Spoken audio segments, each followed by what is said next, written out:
abawuliza baffe mwebale kubeerako ba student bannange. Ngenda kwogera ku kintu kimu oba bibiri.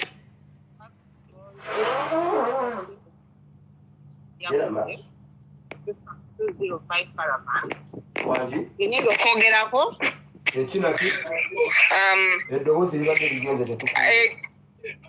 okay, ngenda kwogera ku caravan crash ennyonyi eyagudde mu South Sudan mu Juba ne kyova okwogerako ssaawa zino ekyamalwaliro gaffe okutuleetera mobile hospitals, and they are giving us high services than the health centers or than the hospitals zetuwa. Oba kansookere ku nnyonyi.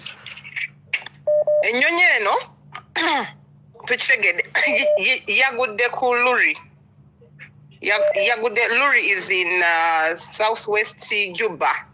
It is actually 20 kilometers from Juba, around the Equatorial State. Kakati njagala mumpulirize bulungi baddiyale. Ennyonyi eno si gwe mulundi ogusoose eno aircraft okugwa yagwako ne mu 2020. Naye bino byenzudde. Ennyonyi eno yagudde jjo ku Mande. Mwabaddemu abantu 14. 14 obo aba 12 ba South Sudan, kwa ababiri bana Kenya. Ng'omu yabadde Captain Francis Langa ne the new manager of KCB branch ya Yeyi Luri. Kakati mwabaddemu ba females basatu nga babiri bakola ku radio stations. Madamu Awa Adams akola ku Spirit FM eri eyo South Sudan. Nono omukyala atambudde nnyo Vivian Nandege akola ku radio access radio Yeyi FM. Naye mujjukira South Sudan right now bali mu elections, bali mu campaigns. Their elections are in December. Kati, I want us to focus on this Luri. Eno Luri waliyo military base ate waliyo private farm ya President Salva Kiir. Embu eno farm ya model farm ya South Sudan bagiteekawo ku combating food insecurity. Era balimirayo mostly muceere na kasooli. Naye ripoti ezizze zikolebwa kweno farm, apparently it is a training site and a base for attack helicopters. Luri kakati ene ennyonyi eyagudde basa nkyaliko bulungi kwoli tukuwulira. Ene ennyonyi eyagudde bannannyiniyo oba it is registered under CityLink eno nnoonyereza nga ya Kenya. Kakati eno ennyonyi ininamu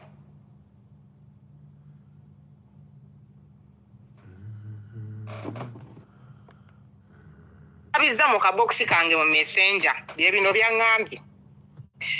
Eno aircraft kira banyuzi ba journalists bano bagenze kunoonyereza kukiteebereza mbu ennyonyi oba owe Kenya asindika ebyokulwanisa n'emmere ne biwummulirako e South Sudan waneruli ku faamu ya Salva Kiir.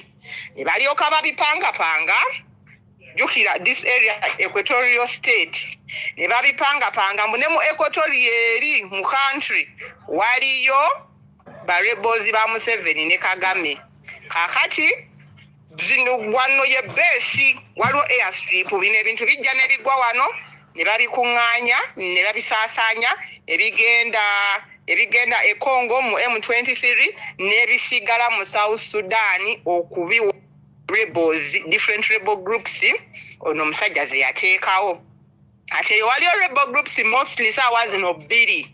Ate waliwo gye bayita Nur White Army. Nur White Army mostly mulimu ba youth. Ne South Sudan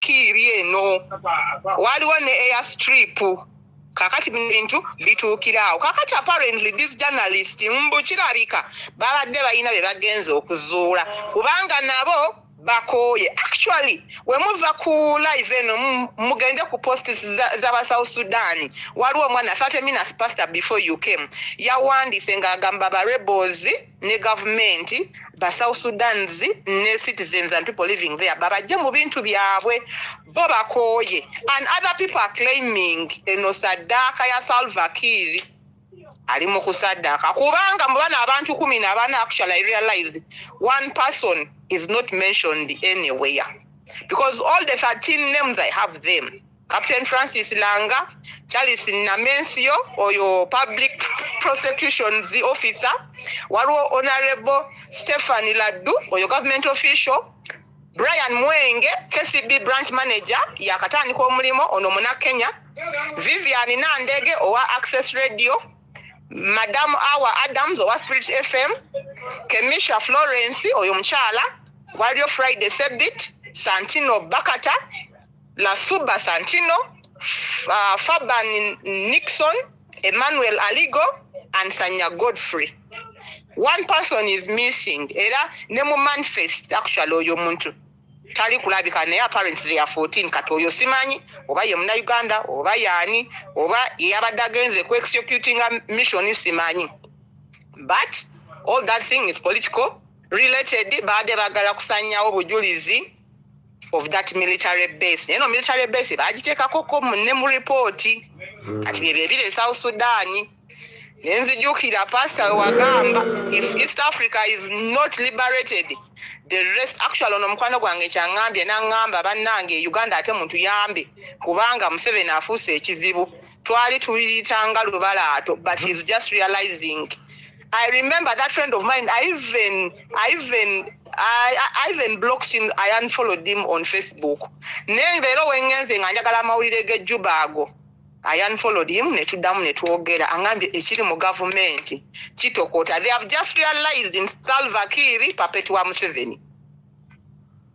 Kati baataaga buyambi kyokka naffe no tuli mu kweyambako okweggyako kasajja. Naye nzijukira kiri pasita kye wagamba if Uganda is not free and safe, the rest of East Africa is going to bleed, even probably more than us Ugandans. Eyo nvuddeyo. Kakati nzize ku ddwaliro wano ku makya olwaleero. Abasawo bazze nga bazunga. Bakadde oba ba retired nurses babajjewa. Nga bagamba munange government abantu bali mu kuyitaayitawo tubaleetedde medical services. Abasajja abakooye okuzaala baagala okola vasectomy. Kasabogede vaccination abantu ko nedda lindako katuyite omugezi waffe nga bampita gundi jangu uliro omukyalo no byayogera nga ngenda n'akasimu kange nga mu recordinga ng'atandika abalina siriimu olina ekikololo weeks 2 mwezi kiganya okuwona omugongo gukuluma biki abakyala abagala family planning abasajja abakooye okuzaala babajjemu ensigo muleme kuzaala nga bababuuza mubaddemu n'abalwadde baffe abakadomola nga babuuza twawulira ku mpiso ko omukyala nti empisa eyo nze manyi bakakubako abantu nga 10 naye tebannatandika officially kugikuba bantu naye mbu emala mwaka gumu ko omulala abaddewo n'amugamba nze mpulira bagamba mbu ya myezi 6 nkyala n'agamba anyway waliwo ne services endala. Bana abantu what they give them to come and tell people bye bakraminga obabuuza ebibuuzo baba tebalina answer. Kanze totumye westukidde nga mubuuza nti Nancy ovira mu center ki n'abako center ja mention nze wano mu area ekitundu ne mugamba eyo naliyo last week natwalayo mulwadde naye ne outpatient department tewaliyo panado tewaliyo ddagala naye ate zino services zemuleeta nga bya more expensive than eddagala lye nali ntutta oyo omulwadde okufuna. Ono omukyala yali wa lubuto bamusangamu UTI. The treatment was supposed to be for 5 days. The baatuwaako only 1 day. Omukyala we yaddayo buno I don't know the name of that medicine ya pharmacy later twabugulanga 1500 ku 2,000 nga tebalina naye abawuliza abafa abalungi sincerely government esobola tuwa ddagala lya 2,000 naye it can perform a vasectomy surgery or operation ne family planning sijui kansa, sijui okukebera ensigo, okukebera zikidini. Mbagambye abagezi bange we bamwagala Museveni temanyi plan Museveni gyaliko abatte atwale ebyammwe Abanyarwanda tukama take over mulinye atyo on risk. Baganye era ababadde n'amagezi bakubidde bannawe abalala, bakubidde bakyala baabwe, bakubidde balolasibuzi baabwe. So that mission is going to die on start. Ngenda ku making sure at least newe mpako omuntu omu information nagitambuza nagitwala ewaabwe. Kituufu mission ya Museveni okumalawo bannayuganda is ongoing. Ate kati eno lwaki bangwirayo eno mu Northern Uganda? Kubanga bamanye no mu Northern Uganda people are not informed.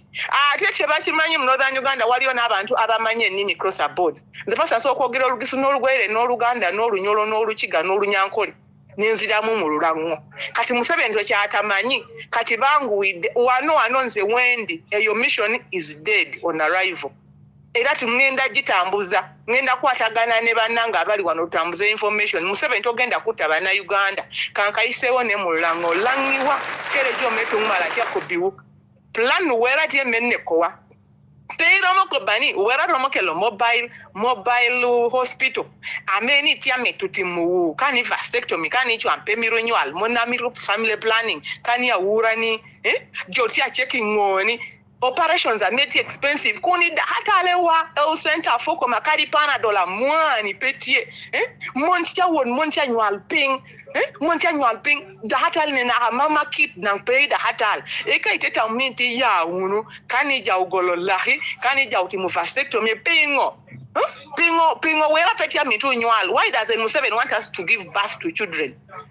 Why doesn't he want us to multiply as a country? We have not begged for him for food because even we pay taxes even more expensive. Are we complaining? We are not complaining. Let him wait for us to go to his door and we say, Mr. President, wandongo gokutinwa dolo wako. But as long as we are alive and we are still in the age-giving birth bracket, we shall give birth. The children we are going to give birth are going to be protected by the new government of His Excellency Robert Kyagulanyi Ssentamu. So, Mr. Wera Tiami Tukobini, this you're not going to finish Northern Ugandans. What you did us during the so-called coin tricks you are playing with the UPDF at the time, we are now very aware. We are awakened. Museveni peinekowa, peityekowa. Munangeti watuite Museveni twakukuwemukira.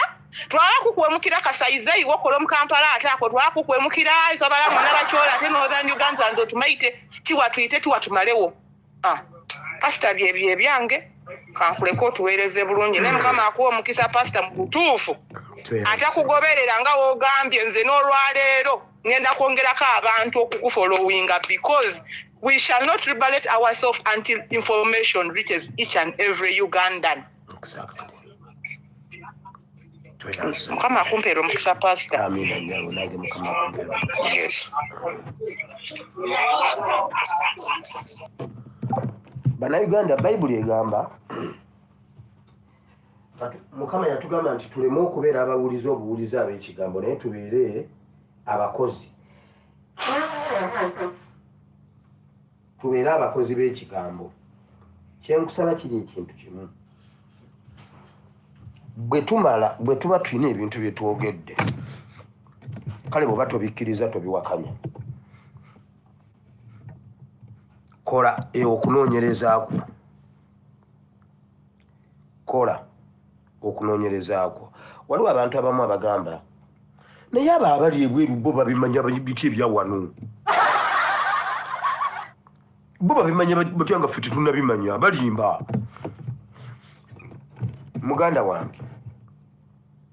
Muganda wange ky'osinza okuwakanya ky'oba osinga okunoonyerezaako.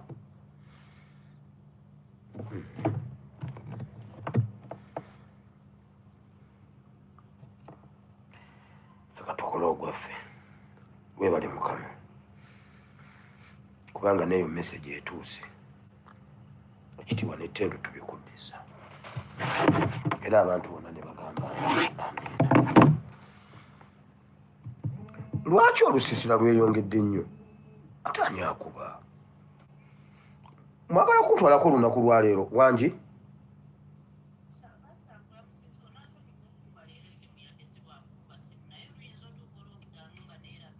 oyagala kuyogerako eri ensi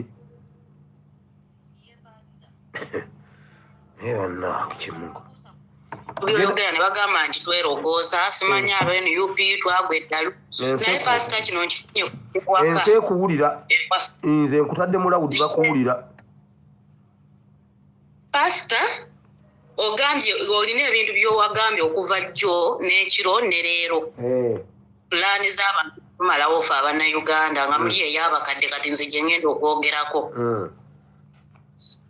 muzeeyi wange mulwadde kati obulwadde bwe mulwadde simanyi kibumba simanyi biki naye aludde nga mulwadde lwakuba nti akuliridde ne mu myaka omanyi abakadde balwala nnyo kati brother wange yewaka bwe namugambye ko nze mutwaleko mu ddwaliro ne bamutwala mu ddwaliro lya gavumenti era sesenta siri kati bwe bamututte eyo ne bamukebera ne bagamba obulwadde bwe bukuliridde naye kati muweeko wano obudagaladagala bwe binaaba bitamye mugende e Nakavule iganga kati ye brother wange we yaŋŋambye namugambye totwala taata Nakavule bagenda kumutta okusinziira kati ku myaka gye naye nanyamba nampuliriza naye yabadde tanava ku ddwaliro waliyo omukazi eyabaddewo nga yagenze ng'amaaso ge gamuluma kati ng'agenze nga leero ne bamukebera bulungi ne bamugamba musimanyi kabootongo simanyi biki ne bamukuba empiso bwe bamukubya empiso yagenze okuddayo mu ddwaliro enkeera nga yenna alinga gwe bayiyeeko amazzi agookya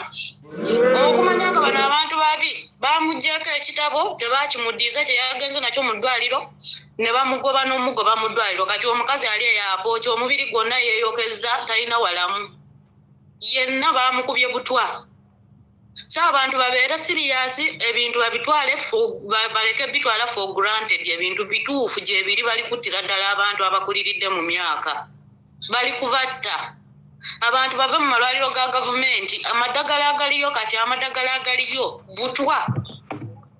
butwa newezibeera zikapisozi zirimu misumaali ezimu baziteekamu sitiiru waya era abantu abamira kapisozi mala gisimulula ezimu baziteekamu maziga oba mu mazzi ga asidi bw'okasimulula obwo obuzi ne bukutonyako ku mubiri webuti wababuka so pasita bye byange byenjagadde okwogera mbadde sisobola kigumiikiriza paka lwakutaano nga nja kyerabira tweyanziza nnyo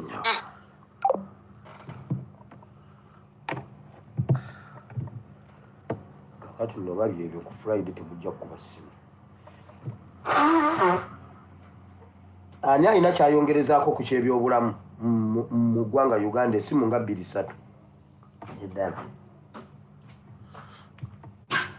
ani alina kyayongerezaako essimu nga 2-3 ku nsonga z'ebyobulamu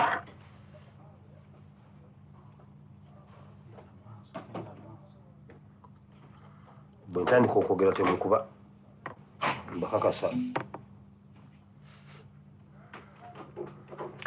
kale katugende mu maaso ne program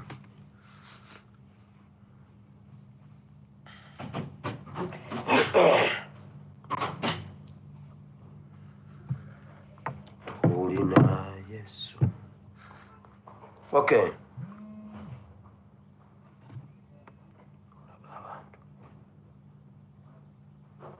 wanji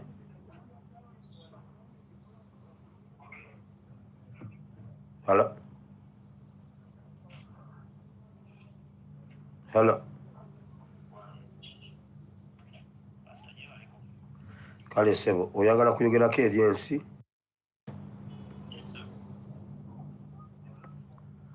genda mu maaso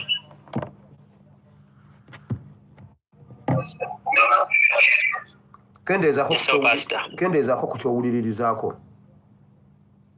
teweewuliriza gwejjakaawo ati nze kwenda okwogera ku pasita nkubye isimu kendeezaako otutta amatu kendeezaako ku TV yo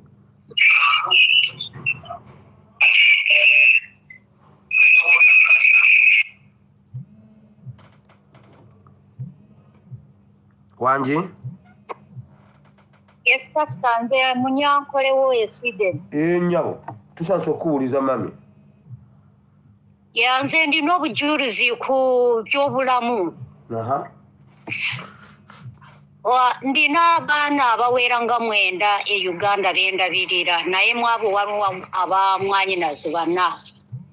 Kati ojjukira bwe wagamba abaana abakyala bagenda mu masomero ne bagema abaana ojjukira omulamu ogwo. Yes, kyatuukirira bano abantu batwetooloola omukyala nanyini ssomero nja kumukuteera mu kabokisi. Omukyala oyo nanyini ssomero alina erinnya bamuyita Muhooza. Yeryo lyokka lyengenda okubagamba. Kati namukubira ne mugamba headmistress bino ebintu mbirinako obujulizi ne munnyonnyola okusinziira nga bwe naawulira bwe watugamba. Nangamba nti madamu nze njagala kukakasa abaana ewange sikkiriza kubagema.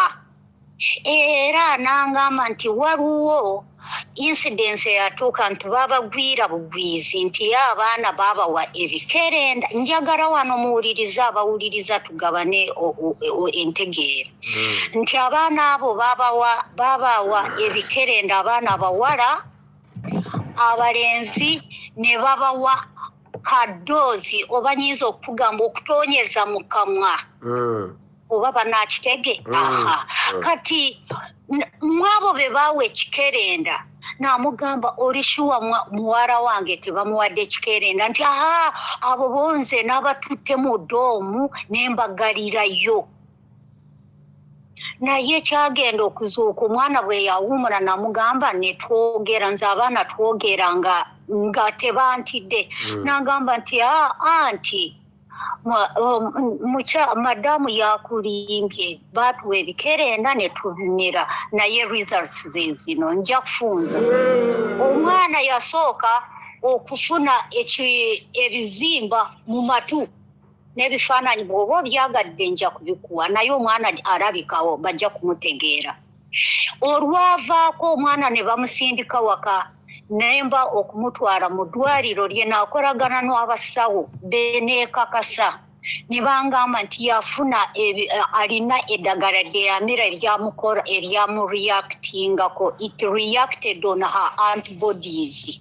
Oba oyinza okukitegeera bwe bagamba antibodies. Yes, kati bwe yavaawo omwana ne bamuwa doozi ekyali kisuubirwa n'addayo. Yagenze yamalayo weeks 2 n'akomawo ng'omwana afunye amabwa bawayita watya wano woomirira okumira wano bawayita batya nze kati ebigambo ebimu ngenda mbyerabira. Yes, awo nga bw'oba omira bwoti ng'omwana tasobola kumira wadde eddusu. Simanyi olaba livudde mu nnyindo ligenze wa mu kamwa. Omwana ne baba nga chansi ne bawuumula. Mu holiday yafuna amabwa mu lubuto nga yawoza ulcers ne mugamba ulcers nga mulya bulungi nga munywa bulungi mwavudde ku ki. Omwana ne muzeeri ku ddwaliro lye n'amutwalayo luli. Ne bangamba nti omwana oyo yafuna infection obutwa mu mubiri butambula naye nga bwakyali omuto katumuwe chako n'eddagala eddala lye bagamba. So omwana wenjogerera tateereranga kati ogwasembyeyo n'abagambye nti mukyala gwe namukubira ku gwokusatu ne mugamba wangamba nti abaana tebaabawa ekintu kyonna. Omwana eno mbeera gy'alimu nti oyinza okusanga oyo omwana yayita mu ddirira n'agenda nga bw'omanya abaana abawala n'agenda naye n'akimira. Ne mugamba kati nkwate kyane eky'omwana ekikyo gwe nakwasa omwana gwensasula emitwalo 8 ngende neby'omwana oba ngende nebyananyini ssomero. Kati ekisembyeyo omwana yakutuse wansi tanabagenda mu nsonga yatandise okufuna nga bw'ogamba nti abantu abamu tebalya yatandise okufuna that pass. Nkitadde mu luzungu ndemu okulemesa abalya. So banange bano abantu abagaba amaddagala n'abasome abanukulira amasomero already bateekayo dda abantu baabwe. kiri kino Mukama n'ayamba buyambi naye abantu batwetooloola dda tusula nabo twogera nabo naye bw'owulira erinnya eritaliiko nti oyinza okumubuuza murohooza ayeddira ki ye Rebeka murohooza ayeddira ki kati banaakugamba so nange obwo bwe bujulizi nanoonyeza siyinza kulinnya eri nsiwinga essomero eryo famire yange be bantu bano abatalina kye bali awo wendyawo mu dayarema so nange enyongereza ku mukyalo oyo abadde ava okwogera banange anaafunako amawulire nga gano agakwata ku by'obulamu tusobole okubaako engeri gye tugasaasaanya naye ekyannaku abali wala tuluulira wano bitunoonyerezaako nze nsinga okumanya lya security naye bino ebyobulamu binkwatako kubanga nti ndina abaana naye bisinga biyita nga tekutegedde kale lyeryo bannange abawuliriza mwongere okubunyisa amawulire gano teyanzanya nnyo omuntu ng'ali wano ayogera gweza akatambye emabega ku baana bo be baagema oba be baawa ebiweke bo bali batya bayisibwa batya hello Wanji? Hello? Hello?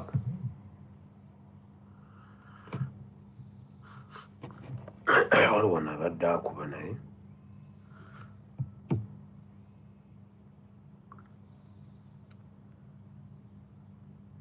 Wanji? Yes, sir. Yes, sir. Ina incidents mbiri. Yes, sir. Kwatagana n'ebyo batala.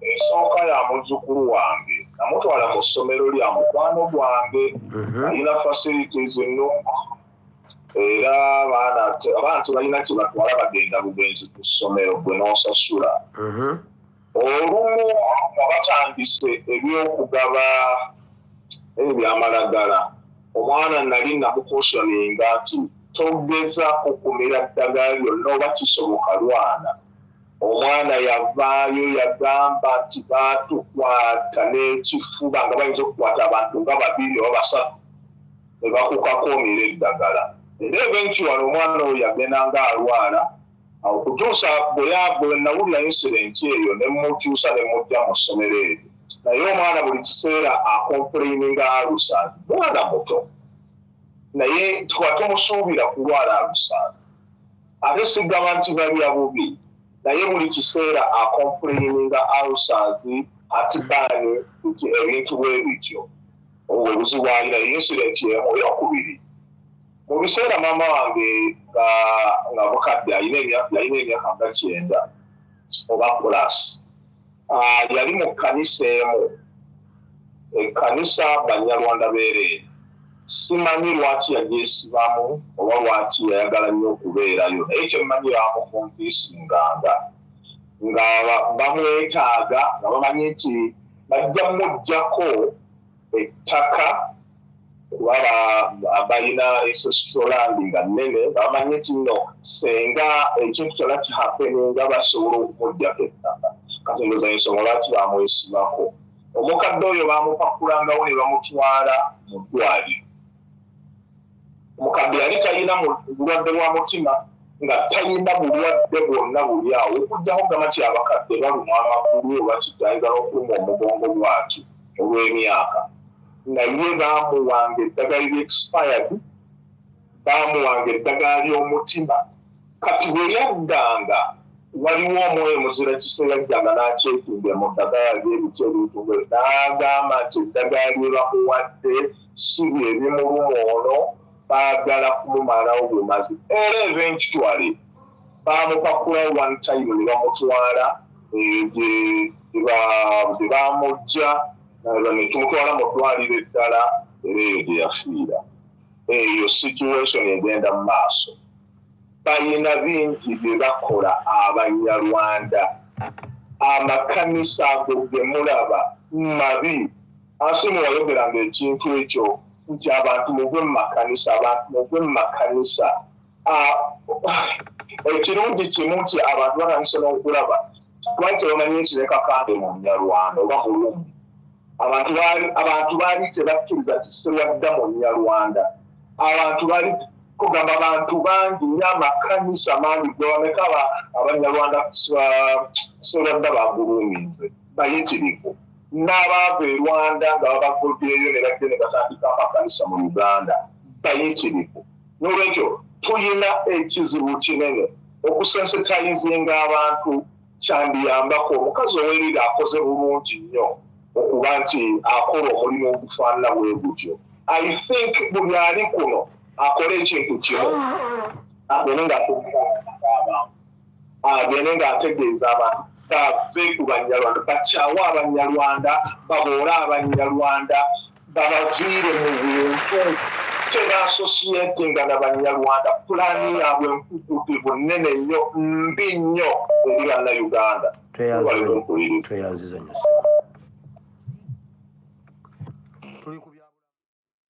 Anti Omuganda agamba nti bwe nawulira saatuula nga lwali lwa mugagga.